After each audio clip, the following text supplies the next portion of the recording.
Në Kosovë, kryeministri Hashim Thaçi tha sot se synimi i Serbisë për të organizuar zgjedhjet lokale të saj edhe në Kosovë paraqet një agresion të cilit qeveria e tij do t'i kundërvjet me të gjitha mjetet kushtetuese dhe ligjore. Kryeministri Thaçi tha se Serbia po nxit konflikt të hapur me Kosovën që mund të ketë pasoja për të rajonin.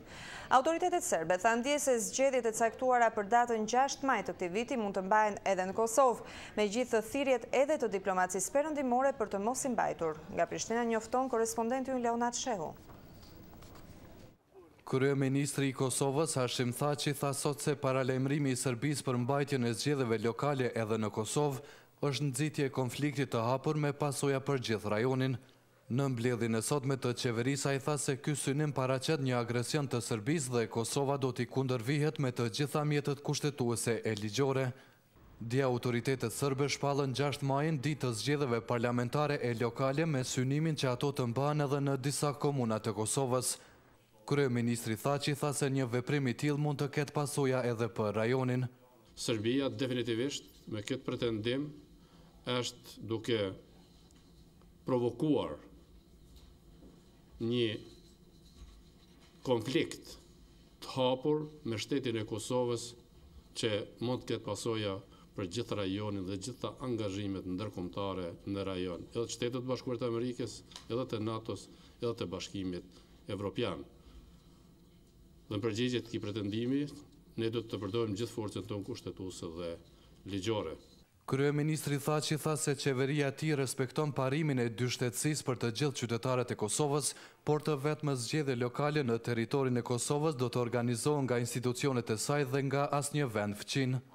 Qeveria e Republikës së Kosovës e vlerëson këtë pretendim të Serbisë si një përpjekje për agresion ndaj Kosovës, një pretendim për sjellje anti-evropiane në raport me shtetin e pavarur dhe sovran të Kosovës, që bën ndesh me gjitha vlerat evropiane dhe euroatlantike, që bën ndesh me parimet e fqinësisë mirë. Ai tha se ky synim i Serbisë është në kundërshtim edhe me rezolutën 1244 të Këshillit të Sigurimit të Kombeve të Bashkuara. Të tillë këtë synim e kanë vlerësuar edhe diplomatët ndërkombëtar, të cilët tërheqin vërejtjen se mbajtja e zgjedhjeve lokale të Serbisë në territorin e Kosovës do të ishte në kundërshtim me ligjin ndërkombëtar. Autoritetet serbe thanë se qeveria e Serbisë në bashkëpunim me UNMIK-un do të ndërmarrë të gjitha veprimet e nevojshme në lidhje me mbajtjen e zgjedhjeve edhe në Kosovë, me që siç thuhet Serbia është e detyruar të respektojë rezolutën 1244 të Këshillit të Sigurimit të Kombeve të Bashkuara.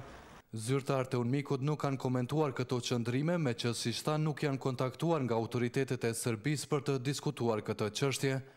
Që nga përfundimi i luftës, Serbia ka organizuar zgjedhjet e saj edhe në zonat e banuara me shumicë serbe në Kosovë dhe ndonse ato nuk janë mbështetur as nuk janë penguar nga autoritetet vendase e ndërkombëtare.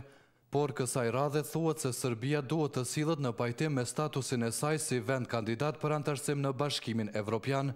Ajo mori këtë status në fillim të muajit mars pas një marrëveshje me Kosovën në të cilën janë përfshirë rezoluta 1244 e Këshillit të Sigurimit dhe opinioni i gjykatës ndërkombëtare të drejtësisë mbi deklaratën e pavarësisë së Kosovës. Për Zërin e Amerikës, Leonard Shehu, Prishtinë.